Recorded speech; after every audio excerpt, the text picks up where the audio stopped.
Hello guys and welcome back to best car picks. അങ്ങനെ കുറച്ച് കാലമായിട്ട് നമ്മൾ വന്നുകൊണ്ടിരിക്കുന്നു, ആലോചിക്കുന്നു എന്നൊക്കെ പറയുന്ന ടെസ്ല അവസാനം ഇന്ത്യയിൽ വന്നിട്ടുണ്ട്. ആൻഡ് വന്നു എന്ന് പറഞ്ഞ് ചുമ്മാ വണ്ടി കാണിച്ചിരിക്കുകയല്ല, അവരിതിൻ്റെ പ്രൈസ് ഉൾപ്പെടെയുള്ള എല്ലാ കാര്യങ്ങളും പറഞ്ഞിട്ടുണ്ട്. അതും എന്തൊക്കെ എക്സ്ട്രാ ഫീച്ചേഴ്സാണ് കിട്ടുന്നത്, എന്തൊക്കെ ഓപ്ഷണൽ എക്സ്ട്രാസ് കിട്ടുന്നുണ്ട്, ബാറ്ററി എന്തൊക്കെയാണ്, ഫീച്ചേഴ്സ് എന്തൊക്കെയാണ്, പ്രൈസ് എന്തൊക്കെയാണ്, റേഞ്ച് എന്തൊക്കെയാണ്, അങ്ങനത്തെ എല്ലാ കാര്യങ്ങളും, ഈവൻ കളർ ഓപ്ഷൻസ് തുടങ്ങിയ കാര്യങ്ങൾ വരെ അവർ പറഞ്ഞിട്ടുണ്ട്.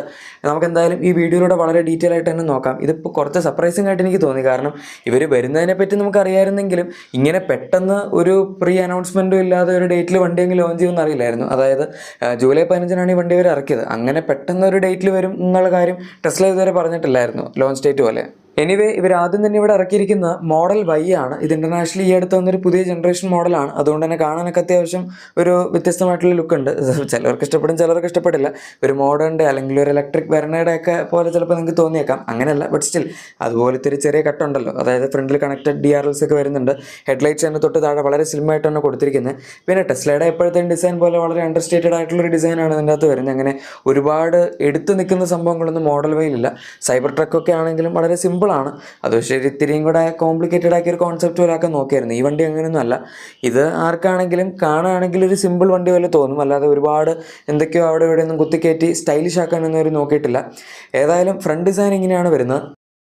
ഇനി സൈഡ് പ്രൊഫൈലിലേക്ക് വരികയാണെങ്കിൽ നമുക്ക് ഇന്ത്യയിൽ കിട്ടുന്നത് 19 ഇഞ്ച് എയറോ ഇൻസേർട്സ് ഉള്ള അലോയ്സ് ആണ്. ഈ കാണുന്ന അലോയ്സ് അല്ല, ഞാൻ കാണിച്ചുതരാം. അലോയ്സ് കുറച്ച് പ്ലെയിൻ ആയിപ്പോയി ഇവിടെ വരുന്നത്. പക്ഷെ എന്തായാലും വണ്ടിയുടെ ഡയമെൻഷൻസിൻ്റെ കാര്യത്തിലൊന്നും അവർ കോംപ്രമൈസ് ചെയ്തിട്ടില്ല. ഇവിടെയാണെങ്കിലും എവിടെയാണെങ്കിലും 4751 മില്ലിമീറ്റേഴ്സ് ആണ് ഇതിൻ്റെ ലെങ്ത് വരുന്നത്. അത് അത്യാവശ്യം നല്ല നീളമുണ്ട്. പെട്ടെന്ന് കാണുമ്പോൾ അങ്ങനെ തോന്നില്ലായിരിക്കും, പക്ഷെ നല്ല വലുപ്പമുള്ള വണ്ടിയാണ്.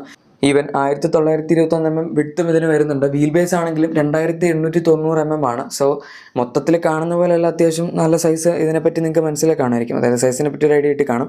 പിന്നെ നമുക്ക് സൈഡ് മിറേഴ്സ് തുടങ്ങിയ സാധനങ്ങളൊക്കെ ഹീറ്റഡ് ആണ്. പിന്നെ ഒബ്വിയസ്ലി ഇലക്ട്രിക്കലി അഡ്ജസ്റ്റബിൾ ആണ്. ഫ്ലഷ് ഫിറ്റിംഗ് ഡോർ ഹാൻഡിൽസ് ആണ് ഒരു സൈഡിൽ കൊടുത്തിരിക്കുന്നത്. ആൻഡ് ടിപ്പിക്കൽ ടെസ്ല ഫാഷൻ ആണ് ഇതിൻ്റെ അകത്ത്. ഇതിപ്പോൾ ഒരു കൂപ്പെ SUV പോലത്തെ ടൈപ്പാണ്. അതായത് മോഡൽ 3യുടെ തന്നെ ഒരു ഇത്തിരി SUV പോലത്തെ വേർഷനാണിത്. പക്ഷേ SUV എന്നൊക്കെ പറഞ്ഞാൽ 167 mm ഇതിന് ഗ്രൗണ്ട് ക്ലിയറൻസ് ഉള്ളൂ. നമ്മുടെ ഇന്ത്യൻ സ്റ്റാൻഡേർഡ്സിൽ വളരെ കുറവാണ്. ഇവിടുത്തെ ഹാച്ച് ബാക്കുകൾക്കാണ് 167 mm വരുന്നത്. ഏതായാലും റിയർ ഡിസൈൻ എടുക്കുകയാണെങ്കിൽ ഇവിടെയും ഒരു പുതിയ ജനറേഷൻ മോഡൽ വന്നപ്പോഴേക്കും കണക്റ്റഡ് ടൈൽ ലാംപ്സ് ഒക്കെ കൊടുത്ത് കുറച്ചും കൂടി സ്ലിം ആക്കി ടൈൽ ലാംപ്സിൻ്റെ ഡിസൈൻ. എഗൈൻ ഇവിടെയും വളരെ സിമ്പിൾ ആയിട്ടുള്ളൊരു ഡിസൈനാണ്. ഒരുപാട് ബാഡ്ജിങ്ങോ സംഭവങ്ങളൊന്നുമില്ല. ബാക്കിലത്തെ ഡിസൈനും വളരെ പ്ലെയിൻ ആയിട്ടാണ് അവർ കൊടുത്തിരിക്കുന്നത്. അതും എഗൈൻ എല്ലാവർക്കും ഇഷ്ടപ്പെടണമെന്നില്ല, പക്ഷേ നിങ്ങൾക്ക് ചിലപ്പം കുഴപ്പമില്ലാത്തൊരു ഡിസൈൻ പോലെ തോന്നുമായിരിക്കും.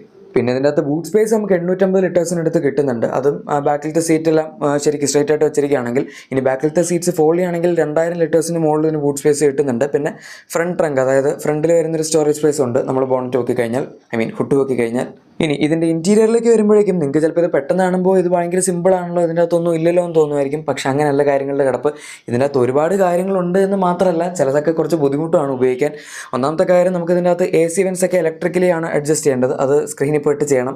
അതുപോലെ സ്ക്രീൻ 15.4 ഇഞ്ചാണ്. നടുവിലുള്ള ഒരൊറ്റ ഡിസ്പ്ലേ മാത്രമേ ഉള്ളൂ, അല്ലാണ്ട് ഇൻസ്റ്റോൺലെസ് ആയിട്ടൊന്നും വേറെ ഒന്നും കൊടുത്തിട്ടില്ല.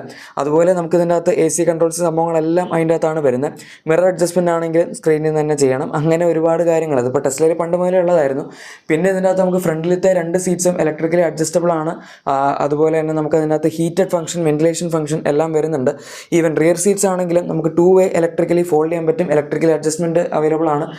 പിന്നെ അതിൻ്റെ അകത്ത് നമുക്ക് ഹീറ്റിംഗ് ഫംഗ്ഷൻ കിട്ടുന്നുണ്ട്, പക്ഷേ കൂളിംഗ് ഇല്ല, അതായത് വെന്റിലേഷൻ ഇല്ല. പിന്നെ നമുക്ക് ഇതിൻ്റെ അകത്ത് ഹീറ്റഡ് ORVMs വരുന്നുണ്ട്, ഹീറ്റഡ് വിൻഷീൽഡ് വരുന്നുണ്ട്, ഹീറ്റഡ് സ്റ്റിയറിംഗ് വരുന്നുണ്ട്. അങ്ങനെ കുറേ കാര്യങ്ങളൊക്കെ ഹീറ്റിംഗ് ഫംഗ്ഷനാണ് അവർ ഇതിനകത്ത് കൊടുത്തിരിക്കുന്നത്. അത് ഇൻ്റർനാഷണൽ സ്പെക്കിലുള്ള വണ്ടി ആയതുകൊണ്ടായിരിക്കും. നമുക്ക് ഇവിടെ ഇപ്പോൾ ഹീറ്റിങ്ങിൻ്റെ പ്രത്യേകിച്ച് വലിയ ആവശ്യമൊന്നുമില്ല, അതാരും ഉപയോഗിക്കുമെന്ന് എനിക്ക് തോന്നുന്നില്ല. പക്ഷേ കൂളിംഗ് അവർ കൊടുത്തിരുന്നത് നല്ലതായിരുന്നു. പക്ഷേ സ്റ്റിയറിംഗിലൊന്നും കൂളിങ്ങിൻ്റെ ആവശ്യമില്ല. പിന്നെ വിൻഷീൽഡൊക്കെ ഹീറ്റിംഗ് കൊടുത്തിരിക്കുന്ന ഫോഗോ കാര്യങ്ങളൊക്കെ വരും, അല്ലെങ്കിൽ ഈ പുറത്തൊക്കെ മഞ്ഞൊക്കെ വരുന്ന സമയത്ത് കുറച്ച് ഹീറ്റാക്കി അതൊന്നും ഒരുക്കി കളയാന്നുള്ളൊരു സംഭവം കൂടെ, ഒരു പർപ്പസും കൂടെ അതിനുണ്ട്. പക്ഷേ ഇവിടെ നമുക്കൊക്കെ അങ്ങനത്തെ ആവശ്യങ്ങളൊന്നുമില്ല. ഇനി അഡീഷണൽ ഫീച്ചേഴ്സ് പറയുകയാണെങ്കിൽ നമുക്ക് ഇതിനകത്ത് 9 സ്പീക്കർ ഓഡിയോ സിസ്റ്റമാണ് കൊടുത്തിരിക്കുന്നത്. ഫ്രണ്ടിലും ബാക്കിലും സ്പീക്കേഴ്സ് ഉണ്ട്. പിന്നെ ഒരു പാനോറാമിക് ഗ്ലാസ് റൂഫ് അവർ കൊടുത്തിട്ടുണ്ട്. അങ്ങനെ ബേസിക്കലി നമുക്ക് ആവശ്യമുള്ളതെല്ലാം ഉണ്ട്. അതിന് പുറമെ നേരത്തെ പറഞ്ഞ കുറേ ഹീറ്റിംഗ് ഫംഗ്ഷനുണ്ട്. ഇനി മൊത്തത്തിൽ സീറ്റ്സിൻ്റെ ഒരു അപ്പോൾസ്റ്ററിയിലേക്ക് വരികയാണെങ്കിൽ നമുക്കിതിനകത്ത് ബേസിക് ആയിട്ട് കിട്ടുന്നത് ബ്ലാക്ക് ഇൻറ്റീരിയേഴ്സ് ആണ്. അതായത് സീറ്റ്സും സംഭവങ്ങളും എല്ലാം ബ്ലാക്ക് ആയിരിക്കും. പക്ഷേ നിങ്ങൾക്ക് വേണമെങ്കിൽ അഡീഷണൽ 95,000 കൊടുത്തു കഴിഞ്ഞാൽ ബ്ലാക്ക് ആൻഡ് വൈറ്റിൻ്റെ ഒരു കോമ്പിനേഷൻ ആക്കി കിട്ടുന്നതായിരിക്കും. ചിലപ്പോൾ നിങ്ങൾക്ക് കുറച്ചുകൂടെ എയറി ഫീലിംഗ് ഒക്കെ വേണമെന്നുണ്ടെങ്കിൽ അത് വേണമെങ്കിൽ എടുക്കാം. ഇവിടെയാണ് ടെസ്ലയുടെ ഓപ്ഷണൽ എക്സ്ട്രാസിൻ്റെ ഒരു കളി തുടങ്ങുന്നത്. പിന്നെ സ്പേസും കാര്യങ്ങളൊന്നും വലിയ കുഴപ്പമില്ല, കാരണം ഇത്രയും സൈസുള്ള വണ്ടി ആയതുകൊണ്ട് ബാക്ക് സീറ്റിലാണെങ്കിലും ഫ്രണ്ടിലാണെങ്കിലും നമുക്ക് ആവശ്യത്തിന് സ്പേസ് ഒക്കെ ഇതിനകത്ത് തീർച്ചയായും കിട്ടുന്നുണ്ട്. ഏതായാലും ഇത്രയൊക്കെ പറഞ്ഞ സ്ഥിതിക്ക് കളർ ഓപ്ഷൻസിലുള്ള അഡീഷണൽ പൈസയും കൂടെ പറഞ്ഞേക്കാം. അത് ചെറിയ എമൗണ്ട് ഒന്നും അല്ല. ഇതിനകത്ത് സ്റ്റെൽത്ത് ഗ്രേ എന്ന് പറഞ്ഞൊരു കളറാണ് സ്റ്റാൻഡേർഡ് ആയിട്ട് വരുന്ന ബേസ് മോഡൽ നിങ്ങൾ വണ്ടി ബുക്ക് ചെയ്യുകയാണെങ്കിൽ കിട്ടുന്ന. പക്ഷേ അഡീഷണൽ കളേഴ്സ് 6 കളേഴ്സ് അവർ വരെ കൊടുക്കുന്നുണ്ട്. പക്ഷേ നിങ്ങൾക്ക് വേണമെങ്കിൽ അഡീഷണൽ പൈസ കൊടുക്കേണ്ടി വരും. ഇപ്പോൾ ബ്ലാക്ക് അല്ലെങ്കിൽ വൈറ്റ് നിങ്ങൾക്ക് വേണമെങ്കിൽ 95,000 എക്സ്ട്രാ കൊടുക്കണം. ബ്ലൂ വേണമെങ്കിൽ 1.25 lakhs എക്സ്ട്രാ കൊടുക്കണം. പിന്നെ റെഡും അതുപോലെ ഒരു സിൽവറും വരുന്നുണ്ട്. അതിന് 1.85 lakhs ആണ് നിങ്ങൾ അഡീഷണൽ കൊടുക്കേണ്ടത്. ഇതൊക്കെയാണ് കളേഴ്സിൻ്റെ അവസ്ഥ. ഇൻറ്റീരിയറിൻ്റെ കാര്യം ഞാൻ ഓൾറെഡി പറഞ്ഞായിരുന്നു. ഇതേപോലെ തന്നെ നമുക്ക് വേണമെങ്കിൽ ഇതിൻ്റെ അകത്ത് ഓട്ടോണമസ് ഡ്രൈവിംഗ്, അതായത് ഓട്ടോ പൈലറ്റ് ഫീച്ചർ നിങ്ങൾ കേട്ടിട്ടുണ്ടാവില്ല, വണ്ടി തന്നെ ഓടിച്ചു പോകുന്നത്. അതായത് ഡ്രൈവറിൻ്റെ എയ്ഡ്സ് ഒന്നും ഇല്ലാതെ തന്നെ ഒരു പരിധി വരെയൊക്കെ വണ്ടിക്ക് തന്നെ ഓടിക്കാൻ പറ്റും. ഇത് ഇന്ത്യൻ കണ്ടീഷൻസിൽ എത്രത്തോളം പ്രാക്ടിക്കലാണെന്നുള്ളത് നമ്മൾ കണ്ടറിയേണ്ടി വരും. കാരണം ഇതിൻ്റെ ട്യൂണിംഗ് ഒന്നും ഇന്ത്യൻ കണ്ടീഷൻസിന് വേണ്ടി അനുസരിച്ചുള്ളതല്ല. ഏതായാലും അഡീഷണൽ 6 lakhs കൊടുക്കുകയാണെങ്കിൽ നിങ്ങൾക്ക് ടെസ്ലയുടെ ഓട്ടോ പൈലറ്റ് ഫീച്ചറും കിട്ടുന്നതായിരിക്കും. അതിന് ചില സ്ഥലങ്ങളൊക്കെ അത് ബാൻഡാണ്. ഇന്ത്യയിൽ ഇത് ഇത്രയും കാലം പറ്റില്ലായിരുന്നു. ഇപ്പോൾ ഇവരെങ്ങനെ കൊണ്ടുവന്നതെന്ന് എനിക്കറിയില്ല. മിക്കവാറും സെൻട്രൽ ഗവൺമെൻറ് ആ ഒരു പരിപാടിയിലായിരിക്കും അത്. കുറേ പരിപാടി, അതായത് കുറേ പോളിസീസ് ഒക്കെ കൊണ്ടുവന്നിട്ടാണല്ലോ അവർ വണ്ടികളിലൂടെ ഇറക്കിയത്. ഇനി നമുക്ക് ഇതിൻ്റെ പവർ ഫിഗേഴ്സ്, ബാറ്ററി തുടങ്ങിയ കാര്യങ്ങളെ പറ്റിയൊക്കെ സംസാരിക്കാം.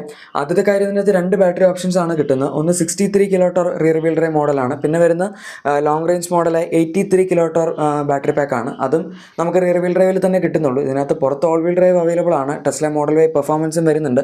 മോഡൽ 3 പെർഫോമൻസ് ഓൾറെഡി പുതിയ വണ്ടിയുടെ വന്നിട്ടുണ്ടായിരുന്നു. എന്തായാലും അതല്ലാതെ സ്റ്റാൻഡേർഡ് ആയിട്ട് ഓൾ വീൽ ഡ്രൈവ് ഉണ്ട്. അതും അവരോട് കൊടുത്തിട്ടില്ല. പെർഫോമൻസ് ഒന്നും പിന്നെ എന്തായാലും തൽക്കാലത്തേക്ക് എവിടെ വരുമെന്ന് ഇപ്പോൾ പ്രതീക്ഷിക്കേണ്ട. എനിവേ നമുക്ക് പവറിൽ അങ്ങനെ വലിയ കുറവൊന്നും വരുന്നില്ല. ഇപ്പോൾ 63 kWh മോഡലാണ് എടുക്കുന്നതെങ്കിൽ 283 bhp കിട്ടുന്നുണ്ട്. 83 kWh മോഡലാണെങ്കിൽ 312 bhp കിട്ടുന്നുണ്ട്. ഇതിന് നോർമൽ, അതായത് സ്റ്റാൻഡേർഡ് മോഡലിന് 5.9 seconds ആണ് 0 to 100 എത്താനായിട്ട് എടുക്കുന്ന സമയം. ഇനി ലോങ് റേഞ്ച് മോഡലാണെങ്കിൽ 5.6 seconds ആണ് 0 to 100 എത്താനായിട്ട് എടുക്കുന്ന സമയം. ഇതിൻ്റെ എല്ലാം തന്നെ സ്പീഡ് 201 ലിമിറ്റഡ് ആണ്.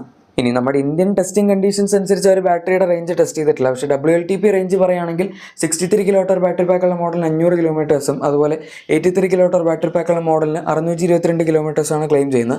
WLTP റേഞ്ച് എന്ന് പറഞ്ഞൊരു 10-40 കിലോമീറ്റർ ബാക്കിലോട്ട് ആക്കിയാൽ മതി, ബാക്കി അത്രയും കിട്ടിക്കോളും. അത് നോർമൽ വണ്ടിക്ക് എങ്ങനെയായാലും ഒരു 450 കിലോമീറ്റേഴ്സിന് അടുത്ത് അല്ലെങ്കിൽ അതിന് മുകളിൽ റേഞ്ച് കിട്ടേണ്ടതാണ്. ആൻഡ് ലോങ് റേഞ്ച് മോഡൽ നമുക്ക് എങ്ങനെയായാലും 550 to 600 ഈസി ആയിട്ട് റേഞ്ച് കിട്ടേണ്ടതാണ്. സോ റേഞ്ചിൻ്റെ കാര്യത്തിലൊന്നും കുഴപ്പമില്ല. പക്ഷേ നമുക്ക് ഈ വണ്ടി കിട്ടുന്ന പ്രൈസിൽ വേറെ ഇഷ്ടംപോലെ ഓപ്ഷൻസ് അവൈലബിൾ ആണ് എന്നുള്ളതാണ്. അതും ഓൾ വീൽ ഡ്രൈവ് ഓപ്ഷൻസ് ഒക്കെ ഇഷ്ടംപോലെ കിട്ടുന്നുണ്ട്. നമ്മുടെ BYDയുടെ സീലുണ്ട്, C-Line 7 ഉണ്ട്, അങ്ങനെ കുറേ വണ്ടികളുണ്ട്. ഈവൻ കിയയുടെ EV6 ആണെങ്കിലും ഓൾ വീൽ ഡ്രൈവിൽ നമുക്കിപ്പോൾ അവൈലബിൾ ആണ്. അത് പണ്ട് ഓൾ വീൽ ഡ്രൈവ് ആയിരുന്നു, ഇപ്പോൾ റിയർ വീൽ ഡ്രൈവ് ഇല്ല, ഓൾ വീൽ ഡ്രൈവ് മാത്രമേ ഉള്ളൂ EV6. സോ അതൊക്കെ വെച്ച് കമ്പയർ ചെയ്യാനാണ് ഈ വണ്ടി അവരിപ്പോൾ ഇറക്കിയിരിക്കുന്നത്. എന്തായാലും എന്താവും എന്നുള്ളത് നമുക്ക് നോക്കാം. ഇതിൻ്റെ പ്രൈസ് പറയുകയാണെങ്കിൽ ഞാൻ ആദ്യം പറഞ്ഞ സ്റ്റാൻഡേർഡ് റിയർ വീൽ ഡ്രൈവ് മോഡലിന് 59.89 lakhs ആണ് എക്സ്ഷോറൂം പ്രൈസ് വരുന്നത്. ഇനി അതിൻ്റെ ലോങ് റേഞ്ച് മോഡലാണെങ്കിൽ 67.89 lakhs ആണ് എക്സ്ഷോറൂം പ്രൈസ് വരുന്നത്. ഇതിനകത്തെല്ലാം നിങ്ങൾ അഡീഷണൽ 6 ലക്ഷം രൂപയും കൂടെ ആഡ് ചെയ്ത് കഴിഞ്ഞാൽ, അതായത് 2 വേരിയൻസിൽ ഓപ്ഷൻ അവൈലബിൾ ആണ്, നമുക്ക് ഓട്ടോണമസ്, അതായത് ടെസ്ലയുടെ ഓട്ടോ പൈലറ്റ് ഫീച്ചറും കൂടെ കിട്ടുന്നതായിരിക്കും. അത് എക്സ്ഷോറൂം പ്രൈസിൽ തന്നെ ആഡ് ആവും കേട്ടോ. അതുകൊണ്ട് നിങ്ങൾ അഡീഷണൽ ആ ടാക്സ് ഒക്കെ കൂടുതൽ തന്നെ കൊടുക്കേണ്ടി വരും. പിന്നെ ഇതിൻ്റെ വാറൻറ്റിയെ പറ്റിയൊക്കെ പറയുകയാണെങ്കിൽ അൺലിമിറ്റഡ് ബാറ്ററി വാറൻറ്റി ഒന്നും ഇവർ കൊടുത്തിട്ടില്ല. 8 years അല്ലെങ്കിൽ 1.92 lakh കിലോമീറ്റേഴ്സിൻ്റെ ബാറ്ററി ആൻഡ് മോട്ടോർ വാറൻറ്റിയാണ് വരുന്നത്. വണ്ടിക്ക് ആസ് സച്ച് 4 വർഷം അല്ലെങ്കിൽ 80,000 കിലോമീറ്റേഴ്സിൻ്റെ വാറൻറ്റി ഉള്ളൂ. ഇനി ഇതിൻ്റെ ചാർജിങ് സ്പീഡ്, എവിടെ നിന്ന് വണ്ടി വാങ്ങാം എന്നുള്ള കാര്യങ്ങളൊക്കെ നമുക്ക് നോക്കാം. ഫസ്റ്റ് ഓഫ് ഓൾ 250 kW വരെയുള്ള ഫാസ്റ്റ് ചാർജിങ് സപ്പോർട്ട് ഈ വണ്ടിയിൽ കിട്ടുന്നുണ്ട്. ടെസ്ലയുടെ സൂപ്പർ ചാർജർ വഴി ചാർജ് ചെയ്യുകയാണെങ്കിൽ 15 മിനിറ്റ് കൊണ്ട് 267 കിലോമീറ്റേഴ്സ് വരെ ഓടാനുള്ള അത്രയും റേഞ്ച് കിട്ടും എന്നവർ പറയുന്നുണ്ട്. ഇപ്പം നിലവിൽ അവർ ടെസ്ലയുടെ സൂപ്പർ ചാർജർ ഒന്നും അവർ സെറ്റപ്പ് ചെയ്തിട്ടില്ല. പക്ഷേ 15 സൂപ്പർ ചാർജേഴ്സ് വരെ ഇന്ത്യയിൽ സെറ്റപ്പ് ചെയ്യാൻ അവർ ആലോചിക്കുന്നുണ്ട്. ഇത് ഇനീഷ്യൽ സ്റ്റേജിൽ മുംബൈ, ഡൽഹി, മഹാരാഷ്ട്ര ആ ഒരു സൈഡിലൊക്കെ ആയിട്ടായിരിക്കും വരുന്നത്. ബൈ ദ വേ, നിങ്ങൾക്ക് ഇപ്പോൾ ഈ വണ്ടി എവിടെ നിന്ന് വാങ്ങണം അല്ലെങ്കിൽ ഇത് എവിടെ നിന്ന് നമുക്ക് പോയി കാണാം എന്നൊക്കെ നിങ്ങൾ ആലോചിക്കുന്നുണ്ടെങ്കിൽ ഈ നിലവിൽ നമുക്ക് ആകെ ഒരൊറ്റ ടെസ്ല ഡീലർഷിപ്പ് മാത്രമേ ഇപ്പോൾ ഇന്ത്യയിൽ വന്നിട്ടുള്ളൂ. അതും ഇന്നാണ് ഇനോഗ്രേഷനൊക്കെ നടന്നത്. അത് നമ്മുടെ മുംബൈയിലാണ് വന്നിരിക്കുന്നത്. പക്ഷെ അധികം വൈകാതെ തന്നെ അവർ എക്സ്പാൻഡ് ചെയ്യും എന്ന് പറയുന്നുണ്ട്. ഇന്ത്യയിലെ പല ഭാഗങ്ങളിലേക്കും എത്തിയേക്കാം. പക്ഷേ മിക്കവാറും ഒക്കെ മെട്രോപൊളിറ്റൻ സിറ്റീസിലായിരിക്കും ആദ്യമൊക്കെ വരുന്നത്. അത് കഴിഞ്ഞിട്ടായിരിക്കും കുറച്ചും കൂടെ സ്പ്രെഡ് ആവുന്നത്. പക്ഷേ എന്നാലും വൈഡ് സ്പ്രെഡായിട്ട് വരുമെന്നൊന്നും എനിക്ക് തോന്നുന്നില്ല. കേരളത്തിലൊക്കെ മാക്സിമം 1-2 ഡീലർഷിപ്പൊക്കെ വന്നു, മിക്കവാറും ഒരെണ്ണം ഉണ്ടാവുള്ളൂ. പിന്നെ ഇത് നിങ്ങൾക്ക് ബുക്ക് ചെയ്യണമെന്നുണ്ടെങ്കിൽ ജസ്റ്റ് ടെസ്ലയുടെ ഡീലർഷിപ്പിൽ മാത്രം പോയി ചെയ്താൽ മതി. അല്ലാണ്ട് ഷോറൂമിലേക്ക് പോകണമെന്നൊന്നുമില്ല. അവർ ബുക്കിംഗ് ഒക്കെ സ്റ്റാർട്ട് ചെയ്തിട്ടുണ്ട്. അതും വളരെ വിയർഡായിട്ടുള്ള എമൗണ്ട് ആണ്. 22,220 രൂപ കൊടുത്താണ് ബുക്ക് ചെയ്യേണ്ടത്. അതും അടുത്ത 7 ദിവസത്തിനുള്ളിൽ തന്നെ നിങ്ങൾ ബാക്കി 3 ലക്ഷം രൂപയും കൂടെ അടയ്ക്കണം. എന്നാൽ മാത്രമേ വണ്ടി ബുക്ക് ആവുള്ളൂ. ആൻഡ് ആദ്യം പറഞ്ഞ 22,220 രൂപ റീഫണ്ടബിൾ അല്ല. അതുകൊണ്ട് നിങ്ങൾ കൊടുത്താൽ കൊടുത്തു, അത്രേ ഉള്ളൂ. ഇനി ഇതിൻ്റെ സ്റ്റാൻഡേർഡ് റിയർ വീൽ ഡ്രൈവ് മോഡലിൻ്റെ ഡെലിവറി ഈ വരുന്ന ജൂൺ ടു സെപ്റ്റംബറിനുള്ളിൽ തന്നെ അവർ തുടങ്ങുമെന്ന് പറയുന്നുണ്ട്, അതായത് ഈ ക്വാർട്ടറിൽ. അത് കഴിഞ്ഞ് ലോങ് റേഞ്ച് മോഡലാണെങ്കിൽ ഈ വർഷം തന്നെ ഒക്ടോബറിനുള്ളിൽ തുടങ്ങുമെന്നാണ് പറയുന്നത്. എനിവേ ഗൈസ്, ഈ വണ്ടിയെ പറ്റിയുള്ള നിങ്ങളുടെ അഭിപ്രായം എന്താണ് താഴെ കമൻസിൽ പറയാം. പിന്നെ നിങ്ങളുടെ എക്സിസ്റ്റിംഗ് വാഹനത്തിന് എന്തെങ്കിലും ചെറിയ ആക്സറീസോ ക്ലീനിങ് പ്രോഡക്ട്സ് ഒക്കെ വേണമെങ്കിൽ തീർച്ചയായും നമ്മുടെ ഡിസ്ക്രിപ്ഷൻ അല്ലെങ്കിൽ പ്രൊഡക്ട്സ് ടാഗ് ചെക്കൗട്ട് ചെയ്യുക. വീഡിയോ ഇഷ്ടപ്പെട്ടെങ്കിൽ ഉറപ്പായിട്ടും ലൈക്കും സബ്സ്ക്രൈബും ഷെയറും കൂടെ ചെയ്തേക്കാം. നമുക്ക് മറ്റൊരു വീഡിയോയിൽ കാണാം. അതുവരെ thank you for watching my video and good bye.